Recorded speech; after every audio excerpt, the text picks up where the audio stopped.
સ્થાનિક સ્વરાજની ચૂંટણી અંતર્ગત કોંગ્રેસ પક્ષના આગેવાનો અને ઉમેદવારો વિછિયાના વિવિધ વિસ્તારની અંદર મતદારો પાસે ડોર ટુ ડોર જ્યારે મુલાકાત કરતા હોય, મતદારોના આશીર્વાદ લેવા જતા હોય, ત્યારે વિવિધ વિસ્તારની અંદર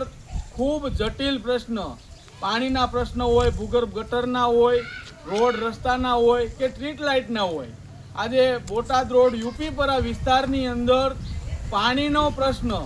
જે ટાંકો છેલ્લા 10 વર્ષ કરતાં વધારે સમયથી બનાવેલો છે, ટાંકાની અંદર પીવા માટે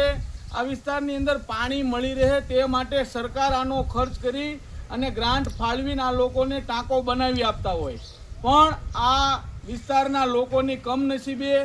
આ ટાંકાની અંદર એક પણ ટીપું પાણી ભરવામાં આવ્યું નથી, પાઇપલાઇન નાખવામાં આવી નથી. આ સિસ્ટમને બદલવા માટે, વિસ્તારની સમૃદ્ધિ માટે, પીવા માટે પાણી મળી રહે અને આ પ્રકારના જે ભ્રષ્ટાચાર થયા છે, ટાંકો બની ગયો છે, પાણીનું કનેક્શન આપવામાં આવતું નથી, લોકોને ખૂબ તકલીફ પડે છે. આ સિસ્ટમને બદલવા માટે આપ સૌ મતદારોને અમે અપીલ કરીએ છીએ કે કોંગ્રેસ પક્ષના તમામ ઉમેદવારોને વધારેમાં વધારે